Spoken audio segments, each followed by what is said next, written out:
உறுதியற்ற மனமா போய் அதை எதிர்த்து நிற்கக்கூடிய போராட ஒரு தைரியம் இல்லாம இருக்காங்க. அந்த தைரியம் என்னன்னா ஒன்றே குணம், ஒருவரே தேவன் நினைக்கிறோம். மற்ற தெய்வங்களை ஒதுக்கணும்னு நான் சொல்லல. மற்றவர்களையும் நீங்க ஆசீர்வாதம் வாங்கிட்டு போயிட்டே இருங்க. எல்லா குருவாத்தையும் ஆசீர்வாதம் வாங்கலாம். ஆனால் ஒன்று மனதிலே நிலைத்து இருந்தால்தான் இந்த உலகத்தில் வெற்றி பெற முடியும். ஏன்னா இங்க இருக்க சாமி அங்க இருக்க சாமி அப்படியே 10 சாமியை நீங்க சொல்லிட்டு போயிட்டீங்க. அவங்க கவலையில 10 தடவை சொல்லும் போது அந்த கவலையானது உங்க மனதுல ஸ்டாண்ட் ஆகிடும், அப்படியே நின்றுக்கும். அப்ப அதுல இருந்து விடுபடாம தடுப்பீங்க. அதனால ஒண்ணுகிட்ட சொல்லிட்டு அதை மறந்துடணும். அதுக்கப்புறம் எல்லாம் கேஷுவலா போயிட்டு இருக்கணும். எல்லாம் நல்லபடியா இருக்கணும். அவர்கிட்ட சொல்லிட்டா எல்லாம் நல்லபடியா அமைச்சுடுங்க. அதே மாதிரி யாராவது கஷ்டப்பட்டா உங்க மனம் இழக்கணும். அவங்களுக்காக எப்படியா ரோட்ல ஒரு ஆக்சிடென்ட் நடக்குது, நீங்க போறீங்க ரோட்ல, அதை பாக்குறீங்க. நீங்க பார்க்கும் போது உங்களால காப்பாற்ற முடியல, நீங்களும் ஒரு அர்ஜென்டான ஒர்க்ல போறீங்கன்னு வச்சுங்க. இருந்தாலும் உங்க மனம் பாவம், அவன் எப்படியா காப்பாத்துங்க சாமி, அவன் கஷ்டப்படாமையாவது இறைவன்கிட்ட போகணும், இல்ல அவனை காப்பாத்துங்க அப்படின்னு மனசுல நீங்க நினைக்கிறீங்க பாருங்க. அந்த ஒவ்வொரு விஷயமும் நீங்க ஒவ்வொரு விஷயத்திலே நினைக்கக்கூடிய ஒரு அமைப்பு உங்க குடும்பத்தை அப்படியே கொஞ்சம் கொஞ்சமா வளர வைக்கும். நான் எத்தனையோ பேர் என்கிட்ட வருவாங்க, கல்யாணம் ஆயிடுச்சு, 7 வருடம் ஆச்சு, 8 வருடம் ஆச்சு, குழந்தை இல்லைங்க. அப்ப ஐயாட்ட பார்த்து தொட்டு உட்கார்ந்து கண்ணீர் விடுங்கன்னு சொல்லுவேன். அது என்னைக்கு ஃப்ரீயா இருக்கவோ அன்னைக்கு வரணும், கண்ணீர் விடுங்க. அப்போ அந்த நேரத்தில் அந்த 7 வருஷத்துல எப்படி கர்ப்பவதியாகி எப்படி குழந்தை பிறகுதுன்னே தெரியல. நானே பேர் வச்சிருக்கேன், ஆட்சியான் பேர் வச்சிருக்கேன், லிகர்னான் பேர் வச்சிருக்கேன், ஆரியான் பேர் வச்சிருக்கேன். இந்த மாதிரி ஒவ்வொரு குழந்தைக்கும் ஒரு, நான் ஏற்கனவே சொல்லிருக்கேன், காலப்பனாய்க்கப்பட்டியில 20 வருஷமா குழந்தை இல்லாம இருந்து ஐயானுடைய திருநெற்பை குழந்தை பிறக்க வைத்து இருக்கிறது. அவங்களும் எனக்கு ஐயா பூஜைக்கு 5000 ரூபாய் வச்சுட்டு போனாங்க. நாங்க சாதாரணமா சொல்றேன், நீங்க மனசுல பதிவு பண்ண மாட்டேங்கிறீங்களே. நீங்க பதிவு பண்ணா கரெக்ட் டைம்ல நீங்க வந்துருவீங்க. நமக்கு நடந்தே தீரணும், நம்ம காரியங்கள் நிறைவேறணும், நம்ம கஷ்டங்கள் போகணும், நாம் எதை எதிர்பார்த்தோமோ அது நம்மிடம் வந்து அடையணும். அப்படின்னு உங்களுக்கு வந்த வைராக்கியம் இருந்தால் நிச்சயமாக ஒரு நாள் நாம மாசத்துக்கு 2 நாள் போடுறோம், அமாவாசை பௌர்ணமி, வியாழக்கிழமை சிம்பிளா போடுறோம். இந்த நாள்ல மட்டும் வணங்கிட்டு போனீங்கன்னாலே போதும். அது அமாவாசை பௌர்ணமி அன்னைக்கு இந்த அபிஷேகமும் இந்த தீபாவளியும் பார்க்கும் பொழுது நிச்சயமாக உங்க குடும்பத்தில் ஒரு வெளிச்சம் வராம இருக்கவே இருக்காது. இது உறுதி, நான் ஆணித்தரமா சொல்றேன், ஆணித்தரமா சொல்றேன். அதனால உண்மையா இருங்க. உங்க குழந்தைகளுக்கு சிறிய பருவத்தில் இருந்து உண்மையை சொல்லிக் கொடுங்க. திருடன் போலீஸ் விளையாட்டு விளையாடாதீங்க, கண்ணாமூச்சி விளையாட்டு விளையாடாதீங்க. இந்த நம்ம சின்ன வயதிலேயே கண்ணாமூச்சி விளையாட்டு விளையாண்டு அந்த பிள்ளையை ஏமாத்த சொல்லி கொடுக்குறோம். திருடன் போலீஸ் விளையாண்டு அதுல திருடன் ஒருத்தர் தான், அது நீங்களா அது கூட இருக்கலாம் இல்லையா? அப்படிதான் அந்த குழந்தைகிட்ட விளையாடணும். நல்லது போதீங்க. இன்னைக்கு எங்கேயோ நாடு பல வழியில குட்டிச்சவர் ஆகிட்டு இருக்கு. பணம் படைத்தவன் மேலே வந்துட்டு இருக்கான், பணம் இல்லாதவன் கஷ்டப்படுறான். அப்படி பணம் படைத்தவர்கள் யாருன்னா எல்லாம் அரசியல்வாதிகளா இருக்காங்க. இந்த அரசியல்வாதி குடும்பத்திலாம் பாத்தீங்கன்னா பல ஜென்மங்களுக்கு பல பிறவைகளுக்கு தேவையான பணத்தை செஞ்சு வச்சிருக்கான்.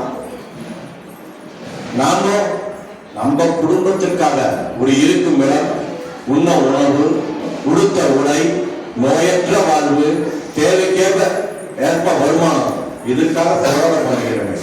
போராடினா தான் அது கிடைக்கும்.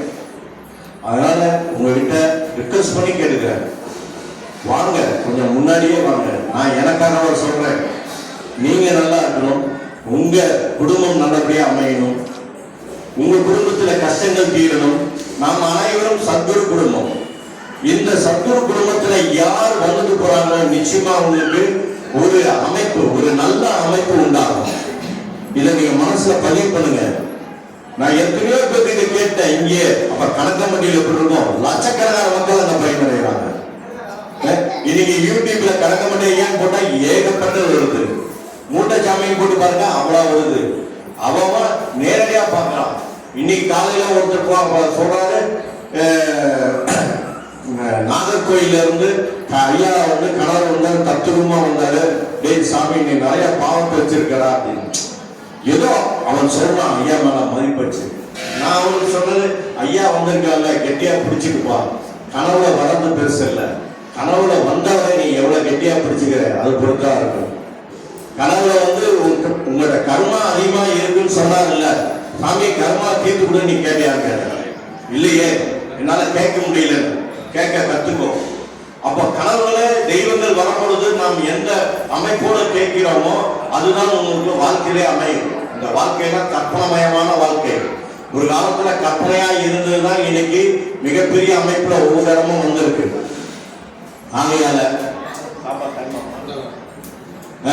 ஆகையால உங்க மனசுல நல்லபடியா போடுங்க. ஐயாவை மனப்பூர்வமா நம்புங்க. நான் ஒவ்வொரு வாக்கியம் நான் இந்த குடும்பத்தை பத்தி தான் பேசுறேன். உங்க கணவன், உங்க பிள்ளை, உங்க மனைவி, உங்க வீடு எதையுமே விட்டு கொடுக்காதீங்க. எல்லாரும் நல்லா இருக்குன்னு நினைங்க. ஒரு காலத்துல அனைவரும் நல்ல இடத்திலே, நல்ல அந்த சுகமான ஒரு சத்திய லோகத்திலே சந்திக்கக்கூடிய வாய்ப்பு நமக்கு அமையும். அதனால ஐயாவை கெட்டியா பிடிச்சிங்க. அந்த சத்திய லோகத்துல தலையான பீடாதிபதியாக அமர்ந்திருக்கிறோம் தான் நம்ம சத்குரு. சத்குருனுடைய அமைப்பில் அந்த குடும்பத்தில் நம்ம ஒருத்தரா இருந்துட்டோம்னா அதோட சிறப்பு என்னங்க இருக்கு? இந்த லோகத்தில மனிதனா பிறக்கிறவன் யாரா இருந்தாலும் சரி, ஏற்றத்தாழ்வு இன்பத்துமா கஷ்டப்படாம இருக்க முடியாது. அது இறைவன் வந்து போனாலும் கஷ்டப்படணும். ராமர் கஷ்டப்படலையா? ராமர் தன்னுடைய மனைவியை கடத்தி போலியா? ராவணன் ஏன் ராவணன் கஷ்டப்படலையா? ஏன் கிருஷ்ணர் வந்தார், அவர் கஷ்டப்படலையா? அவருடைய யாரோ குழுமே அழியும் என்று சாபமானாரே. மனிதனா பிறந்துட்டா கஷ்டம்தான். அதனால இந்த பிறவிலே நாம் ஏற்கனவே செய்திருந்த பாவத்தை கழித்து விட்டு புண்ணியத்தை நாடி நாம் சத்திய லோகத்தில் சென்றடைவோம் என்பதை மனதில் உறுதியாக இருங்க. ஏன்னா அந்த லோகம் மாதிரி இல்ல. அந்த லோகத்துல எல்லாமே அமைப்பு இருக்கு. எல்லாரும் ஒன்றாக இருப்போம். நாம இன்னைக்கு பாகுபாடு பண்ணிட்டோம். நாம சம்பாதிச்சது, நாங்க கொண்டு வந்தது அப்படின்னு நினைக்கிறோம். எதுவுமே நீங்க கொண்டு வந்தது கிடையாது. உங்க தாய் வயிற்று வழியை கூட உங்களால வாங்க முடியாது. அவங்க தனித்தனி ஒரு தன்மை. ஐயா அதுதான் சொன்னார், பாத்ரூம்ல நீ முன்னால வரும், உனக்கு பேரா உன் பொண்டாட்டி முன்னால் வராது, உங்க அம்மா முன்னால் வராது. அதுக்கு என்ன அர்த்தம்? அவங்களோட பாவம் முட்டி அவங்க தான் சுமந்தாகணும். அவங்கவுங்க சாப்பிட்டாதான் அவங்கவுங்க வயிறு ரொம்பும். நீங்க சாப்பிடுறது மட்டும் இல்லாமல் உங்க இல்லறத்தில் மனைவரும் சந்தோஷமாக சாப்பிடுவதற்கு ஏற்பாடு செய்யுங்க. மனசுதான் எல்லா வேலையும் செய்யும். இந்த மனமானது அமெரிக்கால ஒருத்தர் தூங்கிட்டு இருக்காங்க, அவங்க உருவங்களை தெரிஞ்சுன்னா அவங்க தூங்குறவங்க தட்டி எழுப்பிடலாம். அப்படின்னா எவ்வளவு சக்தி இருக்குன்னு பார்த்துக்கோங்க மனசுக்கு. அப்ப அந்த மனதை நாம் கெட்டியாக பிடித்துக் கொள்வதில்லை. மனதை மாயா விளையாட்டுகளில் சரணடைகிறோம், ஏமாந்து போறோம். மாயா விளையாட்டுன்னா அது சும்மா விடாது. உங்களுக்கு ஆசையை அதிகப்படுத்தும், பேராசையை உண்டாக்கி உங்களை குழியில தலை பார்க்கும். அதனால உங்களுடைய ஆசை தேவைதான். ஆனால் எது வருமோ அது நிச்சயமாக வரும். ஒன்றும் பறிக்காதவன் உழைக்காதவன் என்று நல்ல வசதியோட இருக்கானா அவன் செய்த புண்ணியத்தினுடைய வரவு. எதுவுமே நல்ல மனசோட இருக்கிறவன் பிச்சை எடுக்கிறானா அவர் செய்த பாவத்தினுடைய அமைப்பு. அதனால நல்லது செய்வோம், நல்லது நினைப்போம், நம் சார்ந்தவர்களை நல்லபடியாக வைத்துக் கொள்வோம். நம் இல்லறத்தை நன்றாக போற்றி நல்லறமாக வளர்த்து வருவோம் என்ற ஒரு கொள்கையை வச்சுங்க. அப்ப ஐயா எங்கேயுமே இருக்க மாட்டார், உங்க வீட்டுலதான் குடியிருப்பார். நீங்க இங்க இப்படி போனீங்கன்னா கூட டே அந்த பக்கம் போறாரு இப்படி போறான்னு மைண்ட் வாஷ் பண்ணுவார். உங்களை அறியாம காலுக்கு வந்துடும். உங்க எண்ணங்கள் நீங்க பேசும்போது வார்த்தைகளை மாற்றி அமைக்க சொல்வார். நீங்க ஒவ்வொரு விஷயத்திலும் நீங்க நான் இப்படி போகும்போது அவர்கிட்ட சொல்லணும், வரும்போது அப்படி சொல்லணும். எந்த ஒரு விஷயத்திலும் சங்குனாலா நீங்க தான் என்ன வழி நடத்தணும் சொல்லிட்டு போங்க. நிச்சயமாக அது நிறைவேறாம இருக்காது. எத்தனை பேர் ஆனா நம்ம மறந்துடுவோம். நம்ம ஆசையினுடைய வெளிப்பாடுல நமக்கு என்ன பண்ணுவாரு, இவரை அதிகமா கொடுத்துருவாரு, அவர் தன்னை மறக்க வைப்பார், நாடகமும் ஆடுவார். அந்த நாடகத்திலிருந்து நம்ம வெல்லணும். அதுக்குதான் நான் என்ன சொல்றேன்னா, உண்மையா இருந்துட்டா விட்டுடலாம். ஏமாத்தாம இருக்கணும், திருடாம இருக்கணும், பொய் பேசாம இருக்கணும், அடுத்தவன் பொருளை அபகரிக்காம இருக்கணும். இப்படி இருந்தாலே சத்குருநாதர் வீட்டுல கூட இல்லைங்க, நம்மளுடைய உள்ளத்துல இருந்து அப்படியே வழி நடத்துவார். அது ஒரு தெய்வீக வாழ்க்கையா இருக்கும். அவருக்கு இல்லம் தான் அவருக்கு கெடுதல். எல்லாம் இந்த சாமியார் மாதிரி கோமம் கட்டிட்டு போய் மலையில இருக்கணும்னு அவர் சொல்றதே கிடையாது. எதை வைத்து வாழ்ந்து கொண்டு இருக்கிறாயோ அதை நிம்மதியாக வாழ்வதற்கு அவர் வழிவகுப்பார். அதனால எல்லாருமே இன்று கெட்டவர்களா இருக்கலாம், சிலர் நல்லவர்களா இருக்கலாம். இன்று கெட்டவர்கள் நாளைக்கு நல்லவர்கள், இன்று நல்லவர்கள் நாளைக்கு கெட்டவர்கள். இதுதான் கலியுகங்கிறான். நாம் என்றுமே நல்லவர்களாக இருப்போம், சத்குருவுடைய விசுவாசியாக இருப்போம், சத்குருவை போற்றுவோம், போற்றி அவர் நிழல்ல வாழ்வார். அப்ப நிச்சயமா நம்ம இல்லறத்தில் நல்லறம் காக்கும் போது சத்குரு துணையோட இந்த பிறவியை நாம் கடந்து விடுவோம், வெற்றிகரமாக கடந்து விடுவோம். சத்குருவே நம்ம பூஜை போட்டோம். ஒரு 5 நிமிஷம் நான் எதை